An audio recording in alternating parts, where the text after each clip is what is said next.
여러분 안녕하십니까? 채널 K 뉴스입니다. 뉴욕 한인 봉사센터 KCS가 퀸즈 베이사이드에 대규모 한인 커뮤니티 회관을 운영하게 됩니다. KCS는 베이사이드 32번가에 위치한 유대인 센터 건물을 인수하기로 확정하고 올해 하반기부터 한인 동포회관으로 다양한 서비스를 제공하게 된다고 밝혔습니다. 정세진 기자가 보도합니다. 퀸즈 베이사이드 32에비뉴에 위치한 베이사이드 유대인 센터. 전체 면적이 5만 4천 스퀘어피트, 건물 면적만 3만 6천 스퀘어피트에 달하는 대형 건물입니다.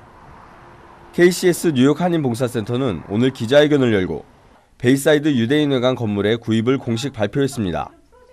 KCS의 역사적인 그 새로운 건물을 계약한 데 대해서 우리 백기 의원 여러분과 같이 정말 참 축하하고 한인사회 전체를 위해서 우리가 크게 도움이 되는 오늘 이 시간이라고 생각을 합니다. 건물의 가격은 750만 달러, 기타 경비와 수리 비용까지 총 820만 달러가 들어갑니다. KCS는 플러싱 회관 매각 대금 450만 달러와 현재까지 모금 금액 70만 달러 등 총 520만 달러를 확보하고 있습니다. 따라서 부족한 300만 달러를 만들기 위해 재해동포재단 등 한국 정부 지원과 한인 동포들의 회관 건립 성금을 당부하고 있습니다. 우리가 1세들이 해야 될 일이기 때문에 1세들이 모기지를 좀 페이오프 해야 되겠다. 그런 욕심이 있어요. 또 그렇게 해서 모기지 없이 가급적이면 모기지를 있더라도 1년 내에 페이오프를 해서 우리 후대들이 부담감 없이 이 일을 진행할 수 있게끔 하는 게 우리 1세들의 목표 중에 하나입니다. 그래서 우리 백기에서는 7월 말까지 크로징과 주정부 허가 등 절차를 거치고 일부 시설을 개보수하면 올가을부터는 본격적인 프로그램이 가능할 것으로 보입니다. 먼저 그동안 떨어져 있던 경로회관을 이전하고 공공보건 서비스, 방과 후 청소년 프로그램 등을 본격 추진합니다. 저녁과 주말에는 한인단체들의 모임과 각종 행사에 필요한 공간으로 지원할 예정입니다. KCS는 새로운 회관이 한인 2세들이 한인사회 발전에 적극적으로 참여하는 계기가 되길 바란다며 2세들의 노력이 있어야 한인사회가 한층 더 성장할 수 있다고 강조했습니다. 채널 K 뉴스 정세진입니다. 사우스캐롤라이나 프라이머리에서 힐러리 클린턴 전 국무장관이 압승을 거뒀습니다. 내일 있을 슈퍼 화요일에도 선전을 이어간다는 계획입니다. 27일 열린 사우스캐롤라이나 프라이머리의 개표 결과 클린턴 전 장관은 73.5%의 득표율로 샌더스 의원의 압도적인 승리를 거뒀습니다. 샌더스 의원은 26.0% 득표에 그쳤습니다. 이번 승리로 클린턴 후보는 아이오와 코커스를 시작으로 총 4번의 경선 중 3곳에서 승리했습니다. 클린턴 후보는 사우스캐롤라이나 경선 승리로 39명의 대의원을 추가로 확보했고 샌더스 의원은 14명을 얻었습니다. 슈퍼 대의원까지 포함할 경우 클린턴과 샌더스 후보 간 격차는 더 벌어집니다. 클린턴 후보는 지금까지 536명의 대의원을 확보했고 샌더스는 83명의 대의원을 얻었습니다. 클린턴 후보는 사우스캐롤라이나에서 흑인과 여성 그리고 30대 이상 유권자에서 샌더스 후보에 앞섰습니다. 반면 샌더스 후보는 30대 이하 유권자와 무소속 성향 그리고 백인 유권자로부터 표를 많이 얻었습니다. 클린턴 후보 캠프는 사우스캐롤라이나 경선 승리 여세를 몰아 11개 주에서 동시에 경선이 시행되는 슈퍼 화요일에도 선전을 이어간다는 방침입니다. 연방국세청 웹사이트 해킹 피해자가 지난해보다 2배 이상으로 늘면서 72만여 명이 개인정보 유출 피해를 입었습니다. 이들의 개인정보를 이용한 허위 세금 환급도 잇따르고 있습니다. 연방국세청은 지난 26일 해킹으로 인해 정보 유출에 피해를 입은 납세자가 39만 명 증가하면서 총 피해자 규모는 72만 4천 명으로 불어났다고 밝혔습니다. 지난해 8월 IRS가 발표한 규모에 비해 2배 이상 늘어난 수치입니다. 게다가 유출된 개인정보를 이용한 허위 세금 환급 시도도 대규모로 잇따랐습니다. 실제 이달 초 해커들은 이전에 해킹 피해를 입은 10만 명의 개인정보를 이용해 허위 세금 환급을 시도한 것으로 알려졌습니다. 있습니다. 해커들은 IRS 웹사이트의 해킹을 통해 납세자들의 사회 보장번호와 생년월일, 주소 등의 정보를 캐내고 허위 세금 환급을 노리고 있습니다. IRS에 따르면 이들은 훔친 개인정보를 이용해 웹사이트의 증명서 발급 시스템에 접속한 후 부당하게 세금 환급을 받거나 증빙 서류를 요청했습니다. 증명서 발급 시스템은 매년 수백만 명의 납세자들이 온라인에서 세금 납부를 할 때 사용하는 시스템으로 최근 5년간의 세금 환급 내역 등을 볼 수 있습니다. 하지만 해킹 사실이 드러나면서 발급 시스템은 지난해 5월 이후 중단됐습니다. 찾아가지 않는 한국국민연금 33억 달러가 잠자고 있습니다. 반환 시한 5년이 지나 일시금 청구 권리가 소멸된 경우입니다. 한국국민연금공단은 국외 이주 등의 이유로 그동안 납부한 국민연금을 일시금으로 지급받을 수 있는데도 반환 소멸 시효 5년이 지나 일시금 청구권이 소멸된 사례가 총 2,370건에 달한다고 밝혔습니다. 금액으로 환산할 경우 33억 2천만 원에 달합니다. 공단은 해외 이주 등으로 더 이상 국민연금에 가입할 수 없게 됐지만 연금 수급 요건을 채우지 못한 경우 그동안 납부한 보험료에 이자를 더해 반환 일시금으로 지급하고 있습니다. 단 국외 이주가 아닌 취업이나 학업 등으로 외국에 체류하는 경우에는 반환 일시금을 지급받을 수 없습니다. 반환 일시금은 수급권이 발생한 날 영주권 취득일로부터 5년 안에 청구해야 받을 수 있고 5년 안에 청구하지 않을 경우 일시금 청구 권리는 소멸됩니다. 하지만 특례 규정에 따라 60세가 된 경우 가입기간 10년을 기준으로 일시 청구 및 연금으로 지급받을 수 있습니다. 한국국민연금공단 측은 반환 일시금 청구는 원칙적으로 본인이 해야 하지만 해외에 체류하고 있어 어려운 경우에는 대리인을 선임해 청구하거나 해외에서 우편으로 청구할 수 있다고 설명했습니다. 의약품 가격의 폭등으로 국민들의 부담이 커지고 있습니다. 연구 개발비가 올라서라지만 실제는 제약회사와 투자자들이 폭리를 취하고 있다는 비난이 높아지고 있습니다. 최근 미국에서 이어지는 의약품의 가격 상승은 종류를 가리지 않고 합리적인 수준을 훨씬 벗어나고 있습니다. 의학저널이 보도한 자료에 따르면 미국인의 처방약 지출 비용은 2013년 3,260억 달러 수준이었지만 2018년에는 1조 3천억 달러로 치솟을 전망입니다. 의약품 폭리 스캔들의 단적인 사건은 지난해 발생했습니다. 전직 헤지펀드 매니저였던 마틴 스크렐리는 튜링이라는 제약회사를 설립한 뒤 에이즈 치료제로 사용되어오던 나라프림의 판권을 매입했습니다. 이후 한 알에 13달러 50센트였던 약값을 하루 만에 55배인 736달러로 인상했습니다. 그 밖에도 한 병에 11달러 정도였던 천식 치료제 알부테롤 2mg 100정이 2014년 4월부터는 434달러로 급등한 바 있습니다. 제약회사들은 의약품 가격의 인상이 연구개발 비용 때문이라고 주장하고 있습니다. 하지만 보도에 따르면 제약회사들의 마케팅 지출 대비 연구개발비는 19대 1입니다.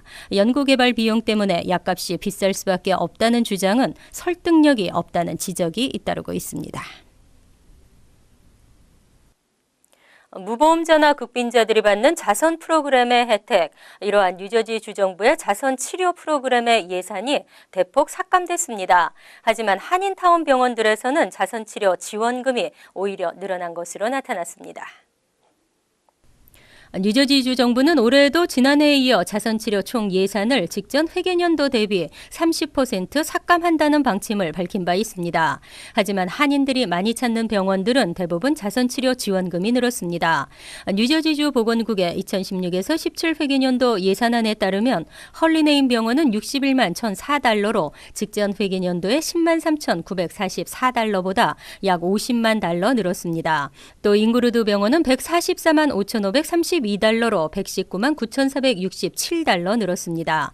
해켄색 대학병원 역시 799만 9,807달러로 직전 회계년도보다 6.8배나 늘었습니다. 주정부에 따르면 올해는 17곳의 병원만 지원금이 인상되고 지원금이 삭감되는 병원은 총 47곳에 달합니다. 주정부는 오바마케어 시행 이후 무보험자가 크게 줄었기 때문에 자선치료 예산을 줄여도 큰 문제가 없다는 입장입니다.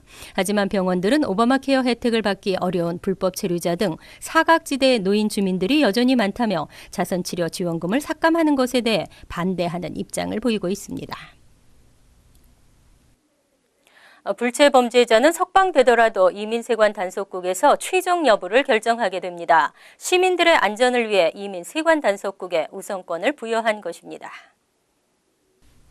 연방구치소에서 형을 마친 불법 체류 범죄자를 석방하기 전에 이를 이민세관단속국에 알리도록 하는 규정이 시행되고 있는 것으로 나타났습니다.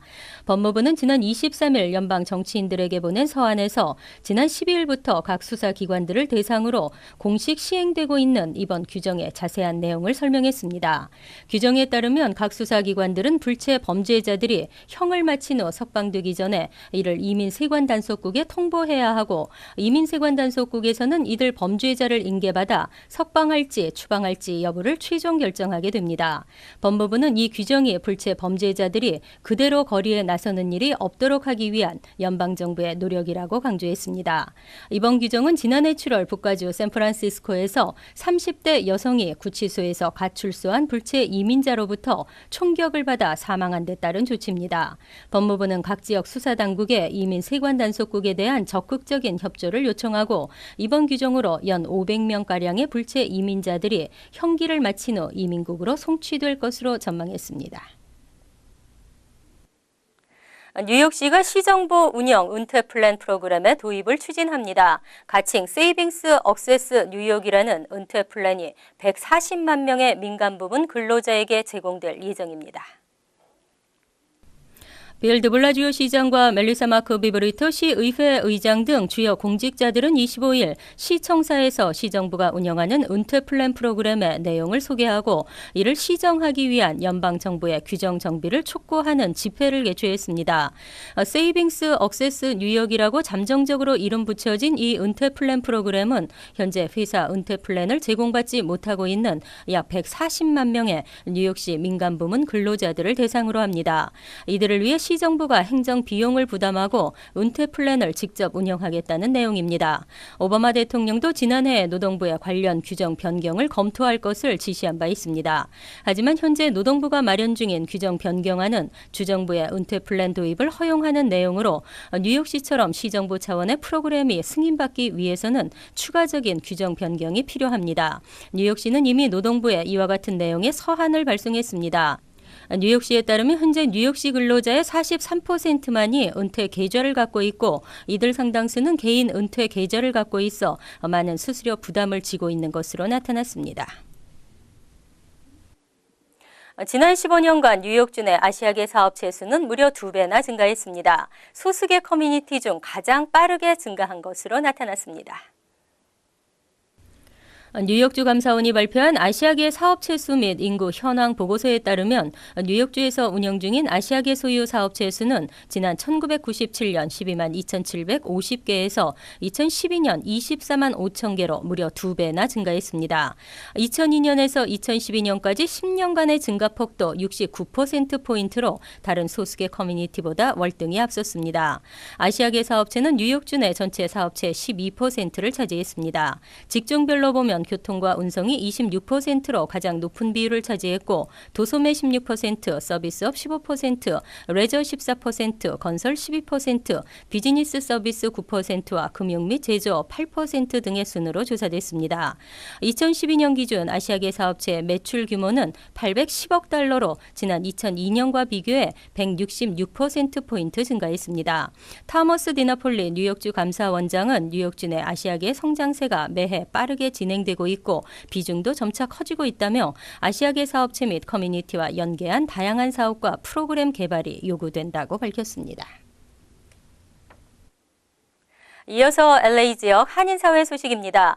최근 취업 트렌드를 한눈에 확인할 수 있는 취업 박람회가 LA 컨벤션 센터에서 열렸습니다. 지난해보다 10여 개의 기업들이 추가로 참가했고 중국계 회사들의 참여도 눈길을 끌었습니다. 김정균 기자의 보도입니다.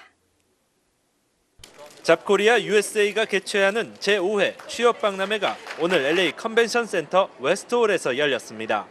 오늘 행사에는 총 150여 개 기업이 참가했으며 만여 명의 지원자가 박람회장을 찾았습니다. 특히 올해는 바이두, 이스트 웨스트 뱅크 등 10여 개의 중국계 기업들이 참가해 구직자들에게 더 많은 선택의 기회를 제공했습니다. 처음에는 한국 회사들만 오다가 중국 회사도 오니까 좀 더 글로벌한 그 잡페어 열리는 것 같아서 좀 더 기회가 열려서 많이 좋은 것 같아요. 한국 사람들을 찾아서 마케팅이라든지 디자인이라든지 이런 포지션을 많이 오픈하고 있거든요. 그러니까 한국 분들이 중국 기업으로 취업할 수 있는 좋은 기회가 될 것 같습니다. 모집 분야도 다양해졌습니다. 의료 전문가부터 재무 컨설턴트, 그리고 경찰 등 정부 기관들도 한인 인재 모집에 나섰습니다. IT 전문 인력들이 크게 늘고 있는 만큼 전문 IT 회사들의 참가도 더 늘어났습니다. 이커머스라든지 IT 전문가들, 프로그래머들 이런 사람들 찾는 회사들이 엄청 많이 늘어서요. There's more incubators for apps. So I think there's more opportunities for new technology companies. 이번 취업 박람회는 케빈 들레온 가주 상원 의장과 미셸 박스틸 오렌지 카운티 슈퍼바이저가 공동 주최했습니다. 또 코트라는 10개 기업과 박람회에 참가해 잡코리아 USA와 잡차이나 USA 등과 함께 행사 공동 주관처로 이름을 올렸습니다. MBC 뉴스 김정균입니다. 월드리포트입니다. 물을 사서 먹은 지는 꽤나 오래됐죠. 하지만 물을 사서 먹는다는 것이 어색했던 시대가 있었습니다. 이제는 물뿐이 아니라 공기도 사서 마시는 시대입니다. 영국 남부의 도시주에 사는 드와치 씨네. 얼마 전 가족 사업을 시작한 뒤 바빠졌습니다. 아침 일찍 이들이 향한 곳은 한적한 벌판.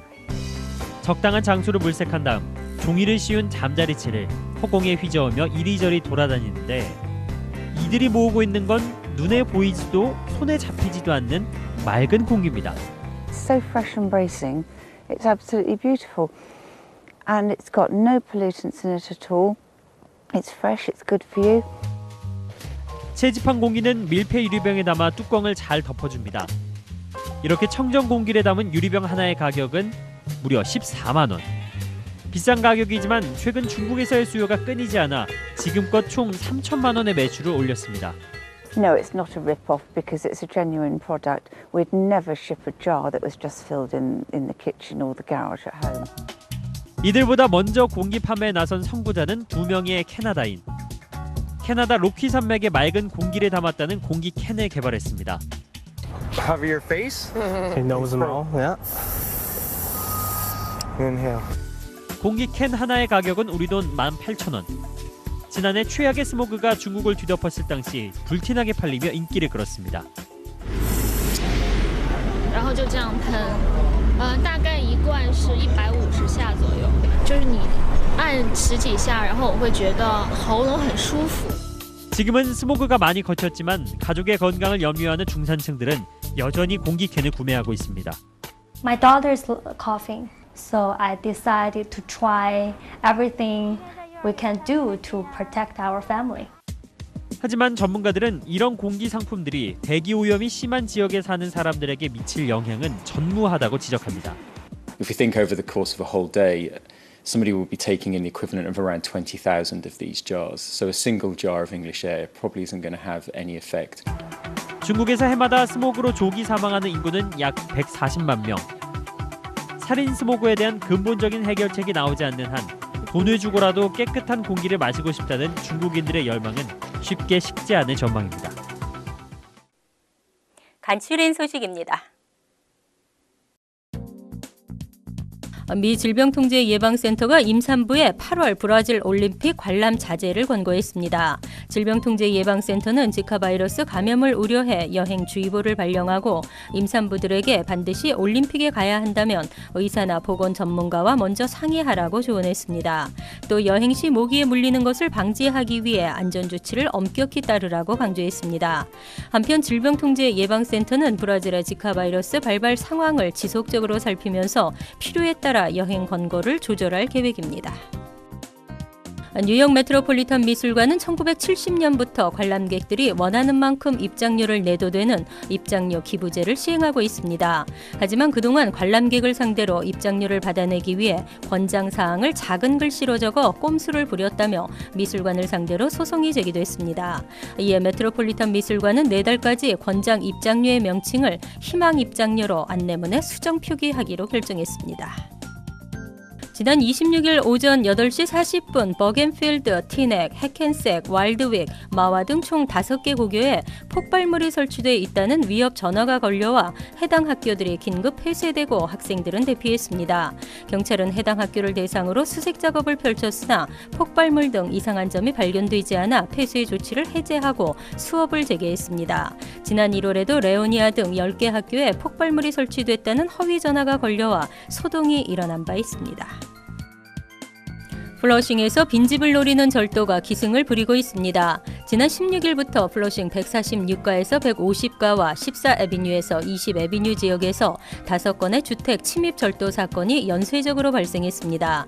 백구경찰서에 따르면 이번 사건의 용의자들은 초인종을 눌러 인기척이 없을 경우 화장실 창문이나 주차장 출입구 등을 통해 집안에 침입하고 있습니다. 백구경찰서는 지역 주민들의 각별한 주의를 당부했습니다. 환율과 증권 소식입니다.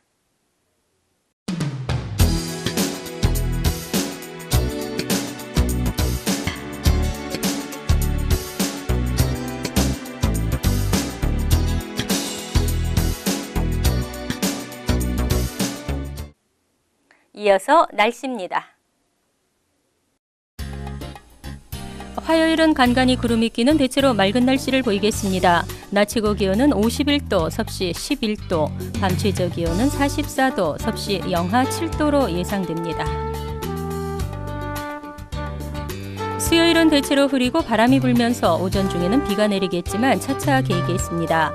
목요일은 다시 쌀쌀해지겠고 간간히 흐리겠습니다. 금요일은 흐리고 춥겠으며 눈이 내릴 수도 있겠습니다. 항상 여러분과 함께하는 채널 K 뉴스 여기서 마칩니다. 편안한 하루 되시기 바랍니다.